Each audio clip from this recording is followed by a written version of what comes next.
گھر پر تراویح 2-2 رکعت کر کے ہوگی.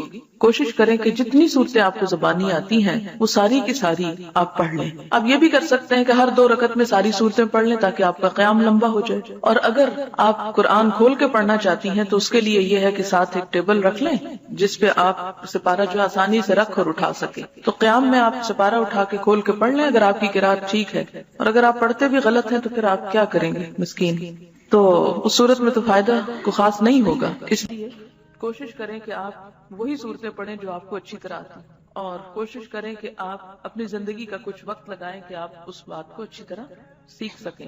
اس میں ایک بات یاد رکھیں کہ اگر آپ سپارہ کھول کر پڑھ ہی رہے ہیں تو آپ کی حرکت کثیر نہیں ہونی چاہیے، کیونکہ حرکت کثیر نماز میں خلل ڈالتی ہے. حرکت کثیر کا مطلب ہے یہ نہیں کہ آپ اس کو کھول کے کھڑے ہو جائیں، پھر ایک ورقہ آگے پلٹیں، پھر پیچھے پلٹیں، پھر آپ ادھر ادھر دیکھیں، پھر آپ بند کر کے رکھیں. یہ چیزیں جو ہیں یہ درست نہیں. نماز کا اپنا خشوع و خضوع اور نماز کا اپنا احترام جو ہے وہ باقی رہے گا.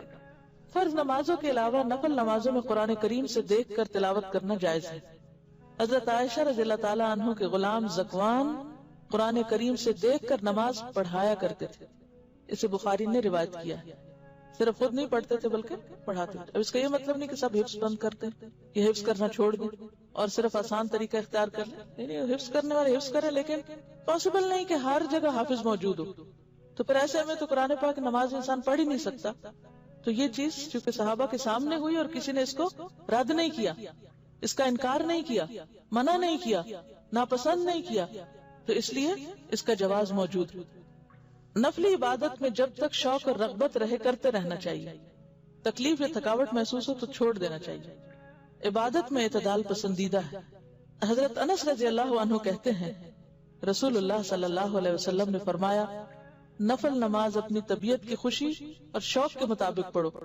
جب طبیعت تھک جائے تو بیٹھ جاؤ، یعنی پھر بیٹھ کے بھی پڑھ سکتے ہیں یا پھر تھوڑا بریک بھی لے سکتے ہیں. اسے بخاری اور مسلم نے روایت کیا. آپ نے دیکھا ہوگا کہ شروع کے 1-2 دن مشکل ہوتے ہیں، پھر مزہ آنے لگتا ہے. حضرت عائشہ رضی اللہ تعالیٰ عنہ کہتی ہیں رسول اللہ صلی اللہ علیہ وسلم نے فرمایا اپنی ہمت کے مطابق عبادت کرو، اللہ تعالیٰ اجر دیتے کبھی نہیں تھکتے جبکہ تم عبادت کرتے تھک جاتے ہو. اسے بخاری اور مسلم نے روایت کیا. یعنی جو کام شروع کرو پھر اس کو نبھاتے بھی جاؤ. ایسا نہیں کہ کبھی تو بہت زیادہ کر لیا اور کبھی بالکل بھی نہ کیا. فرض نمازیں بھی چھوڑ دی رمضان کے بعد. حضرت عبداللہ بن عمرو بن عاص کہتے ہیں رسول اللہ صلی اللہ علیہ وسلم نے فرمایا اے عبداللہ تم فلاں آدمی کی طرح نہ ہو جانا جو رات کو عبادت کے لیے اٹھا کرتا تھا پھر اس نے اٹھنا چھوڑ دیا.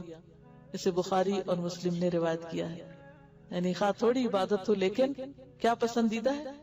مستقل مزاجی کے ساتھ.